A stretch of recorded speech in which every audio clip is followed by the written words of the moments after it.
What are you doing? What are you looking at? Who is this? What's going on?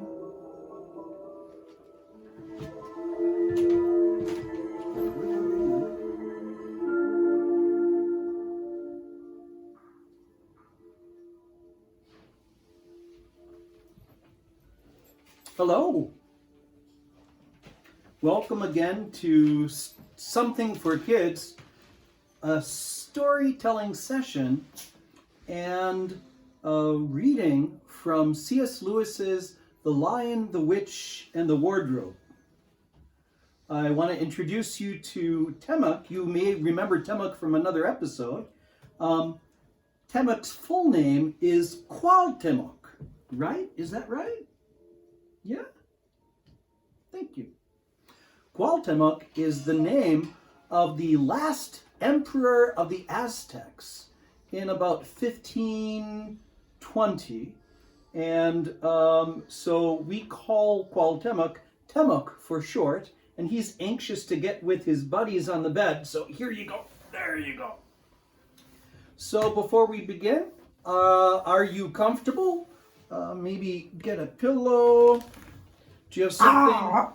Oh, okay, Temuk. Do you have something to drink? Maybe a nice glass of water? Or milk? Or hot chocolate? Or something fun? And before I read, I will probably need to put my glasses on so I can see the words.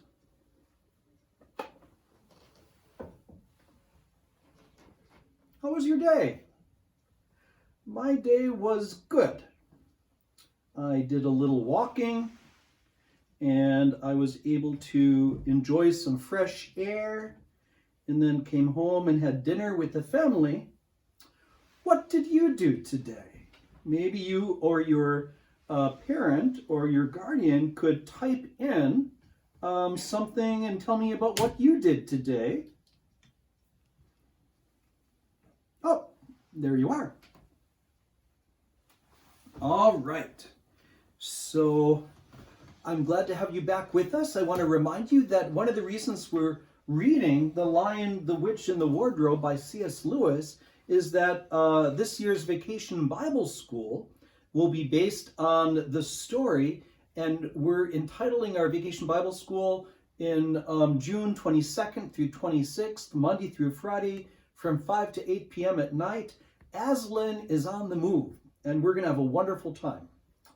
And with that, let me remind you where we are. Lucy, who is staying with her 3 brothers and sisters in this enormous house of her uncle in the countryside,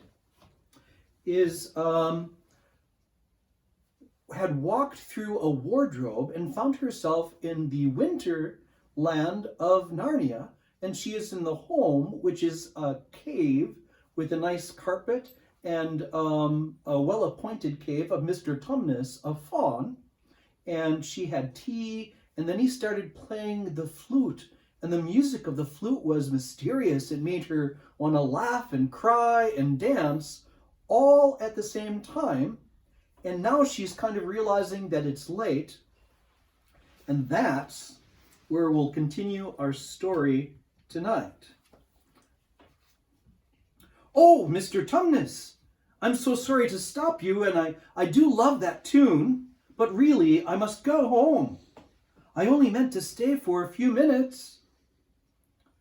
It's no good now, you know, said the faun, laying down his flute and shaking his head at her very sorrowfully. No good, said Lucy, jumping up and feeling rather frightened. What do you mean? I've got to go home at once. The others will be wondering what happened to me. But a moment later she asked, Mr. Tumnus, whatever is the matter? For the faun's brown eyes had filled with tears, and then the tears began trickling down his cheeks, and soon they were running off the end of his nose, and at last he covered his face with his hands and began to howl. Mr. Tumnus, Mr. Tumnus, said Lucy in great distress. Don't. What is the matter? Aren't you well? Dear Mr. Tumnus, do tell me what's wrong." But the fawn continued sobbing as if his heart would break. And when Lucy went over and put her arms around him and lent her his handkerchief, he did not stop. He merely took the handkerchief and kept on using it, wringing it out with his hands both whenever it got too wet to be of any more use, so that presently Lucy was standing in a damp patch. "Mr. Tumnus," bawled Lucy into his ear, shaking him, "do stop! Stop at once! You ought to be ashamed of yourself, a great fawn like you. What on earth are you crying about?" "Oh, oh!" sobbed Mr. Tumnus. "I'm crying because I'm such a bad fawn." "I don't think you're a bad fawn at all," said Lucy. "I think you're a very good fawn. You are the nicest fawn I've ever met." Oh, you wouldn't say that if you knew," replied Mr. Tumnus between his sobs. "No, I'm a bad fawn. I don't suppose there ever was a worse fawn since the beginning of the world." "But what have you done?" said Lucy. "My old father now," said Mr. Tumnus, "that's his picture over the mantelpiece. He would never have done a thing like this." "A thing like what?" said Lucy. "Like what I've done," said the fawn. "Taken service under the White Witch. That's what I am. I'm in the pay of the White Witch." "The White Witch? Who is she?" "Why, it is she that has got all Narnia under her thumb. It's she that makes it always winter and never Christmas. Think of that." "How awful," said Lucy. "But what does she pay for?" "That's the worst of it," said Mr. Tumnus with a groan. "I'm a kidnapper for her. That's what I am. Look at me, daughter of Eve. Would you believe that I'm the sort of fawn to meet a poor innocent child in the wood, one that had never done me any harm, and pretend to be friendly with it, and invite her home to my cave, all for the sake of lulling it to asleep and then handing it over to the White Witch?" "No," said Lucy. "I'm sure you wouldn't do anything of the sort." "But I have," said the fawn. "Well," said Lucy rather slowly, for she wanted to be truthful, and yet not to be too hard on him. "Well, that was pretty bad. But you're so sorry for it that I'm sure you will never do it again." "Daughter of Eve, don't you understand?" said the fawn. "It isn't something I have done. I'm doing it now, this very moment." "What do you mean?" cried Lucy, turning very white. "You are the child," said Mr. Tumnus. "I had orders from the White Witch that if ever I saw a son of Adam or a daughter of Eve in the wood, I was to catch them and hand them over to her, and you are the first one I ever met. And I pretended to be your friend and asked you to tea, and all the time I've been meaning to wait till you were asleep and then go and tell her." "Oh, but you won't, Mr. Tumnus," said Lucy. "You won't, will you?" Indeed, you really mustn't." "And if I don't," said he, beginning to cry again, "she's sure to find out, and she'll have my tail cut off, and my horns sawn off, and my beard plucked out, and she'll wave her wand over my cloven heaths and turn them into hollowed solid hoofs like a wretched horse's.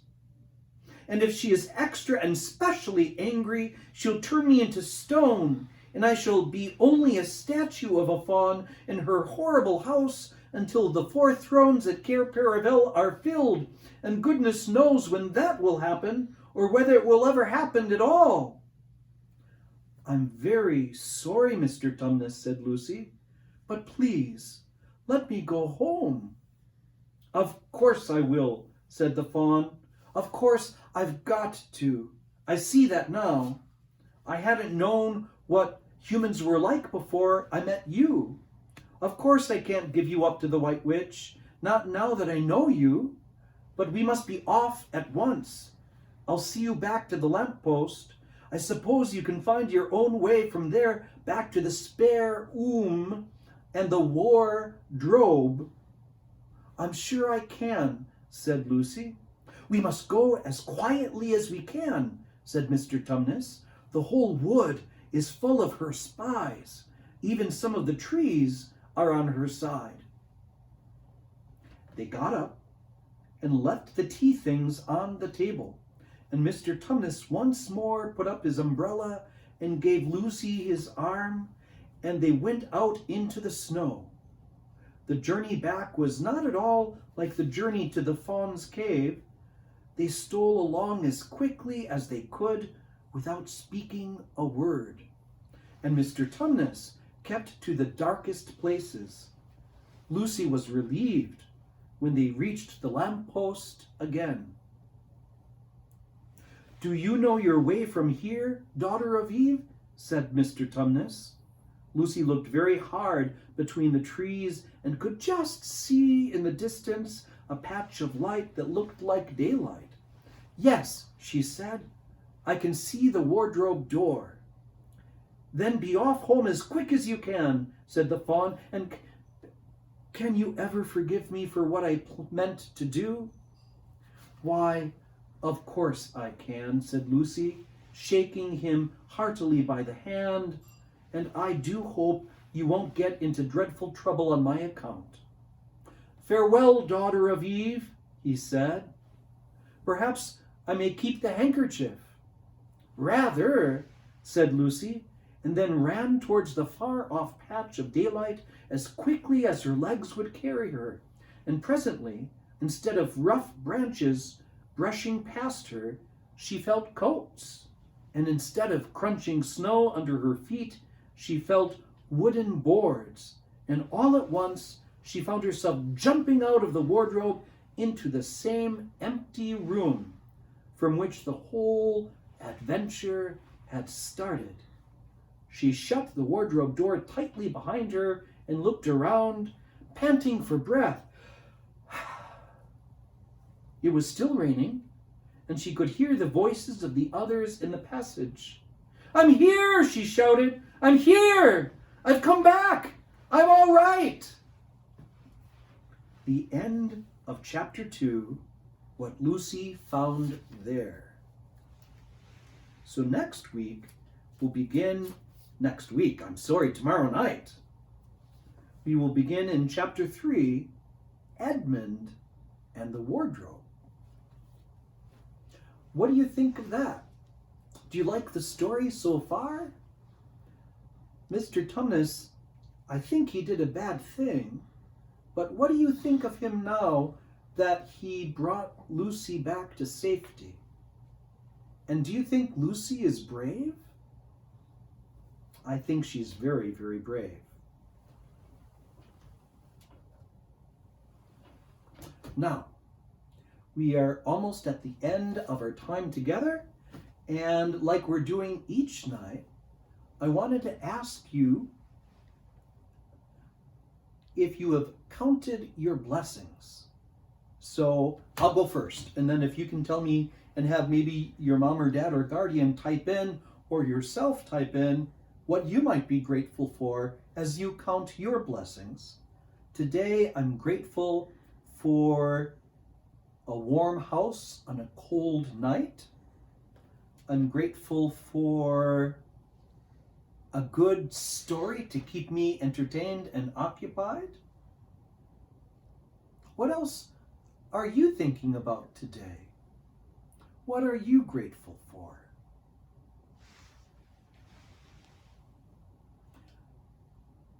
I am going to sing once more the song that I love, Count Your Blessings. And while I'm singing it, maybe you can type in what you are grateful for. When I'm worried and I can't sleep, I count my blessings instead of sheep, and I fall asleep counting my blessings. When my bankroll is getting small, I think of when I had none at all, and I fall asleep, counting my blessings. I think about a nursery and I think of curly heads, and one by one I see them as they slumber in their beds. If you're worried and you can't sleep, just count your blessings instead of sheep, and you fall asleep, counting your blessings.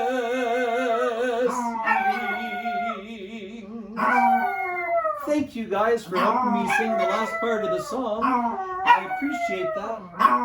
God bless you. Have a good night, and I'll see you tomorrow at 7:30. Good night, everybody. Hey. Ay. It's okay. Oh my goodness, it's okay.